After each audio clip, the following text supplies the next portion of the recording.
Welcome to footballgameplan.com, where football makes sense. I'm Emery Hunt, the czar of the playbook. Bring you our CFL Week 1 preview between the Saskatchewan Roughriders and the Edmonton Eskimos. Now let's take a look at some keys to victory for both teams, starting with the Roughriders. Look for the Rough Riders to come in and try to test that defensive line of the Edmonton Eskimos. We know last season the Eskimos gave up over 125 yards on the ground, so you know Corey Sheets and that offensive line, that very good offensive line of Saskatchewan, has to be licking their chops, ready to take on the Eskimos. So look for the Riders to come in, try to establish a run early and often, and then find ways to get the football to Weston Dressler, who is what you like to call instant offense. Defensively for the Riders is going to have to be a team effort in order to come away victorious. As quiet as kept, Edmonton poses some interesting matchups versus the Riders defense. They actually match up very well. So when you look at Ray Williams, who's coming over from the Hamilton Tiger Cats, teaming him up with Tyrone Brackenridge at the linebacker position, along with guys like Weldon Brown, Dwight Anderson, Macho Harris, all of those guys, in my opinion, will have to play a huge role in this ball game. And we also know that they can't get over aggressive in their tactics, worrying about guys running deep down the field, because Hugh Charles, the running back for Edmonton, is one of the best receiving backs in the league. Now let's move over to Edmonton in this game, and by default, Mike Riley wins the quarterback job due to an injury to Matt Nichols, and he's the guy now, so he's going to have to come out there guns a-blazing, ready to go. The good part about what he has available at his disposal, talented group of skill players. Hugh Charles is one of the best backs in the league. They also have a stable of good wide receivers and slot backs, although they'll be without Darius Bowman this game, but they still have Fred Stamps, who has the best hands in the league. They have Nate Cohorn, so there's a lot of weapons at his disposal. Mike Riley is coming into a good situation.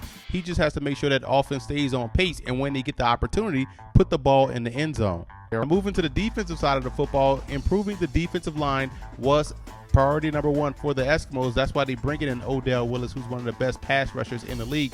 Marcus Howard is coming back from injury, so that already improves what they want to do up front. Now, they're going to have to stop the run, so they're going to need those linebackers like TJ Hill and JC Sherritt to step up and take Corey Sheets out of the ball game and put it all on the shoulders of Darian Durant. Now, we know he can do a lot of damage outside of the pocket. They want to keep him contained and force him to be a consistent passer. That should give Chris Thompson in the back end more opportunities to make plays on the ball. So it's going to take a total defensive effort from the defensive line all the way back to the secondary to help the Eskimos win this ball game at home.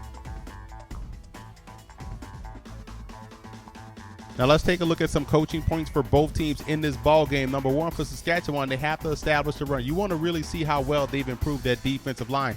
Ball security is also a key, and that goes directly to Darian Durant. Protect the football, you can win the game. And they have to make Fred Stamps a non-factor, take away their number one option, force those other receivers to make plays consistently. And for the Edmonton Eskimos, pressure has to come from within.